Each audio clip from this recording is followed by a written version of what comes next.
नाजरीन सलाम अलैकुम, आप देख रहे हैं यूट्यूब चैनल शिया टुडे और हमारे साथ मौजूद हैं दो इस्लामिक स्कॉलर डॉक्टर तकी साहब और डॉक्टर गौर साहब। और हम इनसे पूछेंगे कि आज हमारी सोसाइटी में तालीम की क्या ज़रूरत है और हम तालीम में क्यों पीछे हैं। साहब आपको बताएंगे इसके बारे में।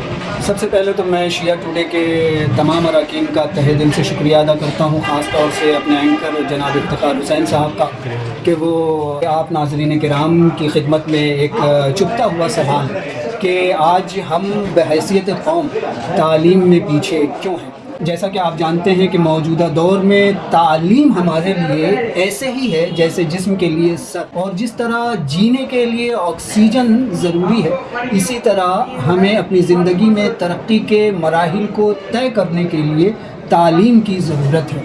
तालीम ही एक ऐसा हथियार है जिससे ज़िंदगी की तमाम जंगें जीती जा सकती हैं। और हैरत तो ये है कि जिस कौम का आगाज़ ही इक़रा से हुआ हो, आज वो तालीम में तमाम अक़वाम आलम से पीछे है। हालांकि पैगम्बर अकरम सल्लल्लाहु अलैहि वसल्लम का इरशाद गिरामी है कि उतलुबुल इल्म मिनल महद इलल लहद, कि इल्म हासिल करो माँ की आगोश से कब्र की लहद तक। लेकिन अफसोस कि आज हम तालीम से उतना ही पीछे हैं जितना हमें तालीम की तरफ रग़बत दिलाई गई है, जो हमारे लिए, हमारी कौम के लिए निहायत तशवीशनाक है। और मैं मौलाना गौर साहब से पूछूंगा कि आज के दौर में तालीम हमारे लिए हासिल करना कितना ज़रूरी है। अस्सलाम वालेकुम नाज़रीन, सबसे पहले मैं आप सभी का शुक्रगुज़ार हूँ। तालीम तो हर ज़माने में ज़रूरी है और ज़रूरी रही है, और इसीलिए इस्लाम ने भी कहा है कि उतलुबुल इल्म मिनल महद इलल लहद। लेकिन आज का मौजूदा दौर जिसमें साइंस टेक्नोलॉजी बहुत तेज़ी से आगे पेशरफ्त कर रही है, तो ऐसे दौर में इल्म का हुसूल और ज़्यादा ज़रूरी है, क्योंकि इल्म ही के ज़रिए से आप दुनिया की सभी जंगें जीत सकते हैं। दुनिया के टॉप एग्ज़ाम जो है और टॉप सोसाइटियों में आप अगर आपका जिक्र होगा तो इल्म ही के ज़रिए से होगा।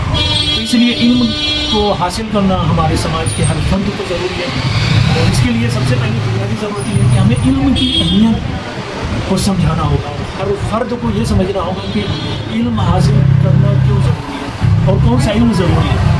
तो सबसे पहले इल्म दीन का इल्म तो ज़रूरी है, लेकिन जब तक हमें दुनिया का इल्म हासिल न हो तो दीन का इल्म कैसे हासिल होगा। दीन का इल्म, पहला इल्म ही ये है कि आप खुदा को पहचानें। तो खुदा को कैसे पहचानेंगे।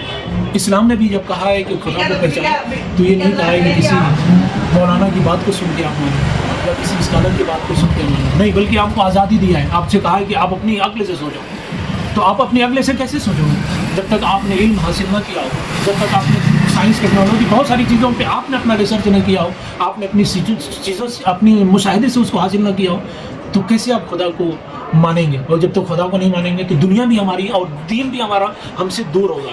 इसीलिए हमारे लिए ज़रूरी है कि हमें इल्म हासिल करना है, और ऐसा इल्म हासिल करना है जो दीन के लिए भी काम है और दुनिया के लिए भी काम है। तो मुझे ऐसा लगता है कि दीनी तालीम जो हमारे लिए ज़रूरी है, उसमें दुनियावी तालीम भी बहुत ज़्यादा इंपॉर्टेंट है, क्योंकि दुनियावी तालीम ही से इंसान साइंस टेक्नोलॉजी और इसके ज़रिए से जब इंसान पहुँचता है तो खुदा की वहदानियत तक पहुँचता है। खुदा ने कुरान में ये कहा है कि इन आसमानों को देखो, इन ज़मीन को देखो, आया यहाँ पे कोई इख्तिलाफ पाया जाता है। यानी अगर हर चीज़ अपने नज़्म नस्क से पाई जाती है तो इसका मतलब ये है कि जो बनाने वाला है वो एक ही हस्ती है जिसने बनाया और हर एक को अपने टाइम टेबल के साथ काम करने पर आमादा किया है। तो यही से हमें समझ में आता है कि खुदा बनाने वाला है, और जब इसके ज़रिए से हमें खुदा को, बनाने वाले को हम मान लेंगे, तो हमें उसने जो अहकाम हमें पेश किया है, जो दीनी बातें कही हैं, उस चीज़ पे भी हम अमल करने के लिए आमादा और तैयार होंगे। शुक्रिया मौलाना साहब।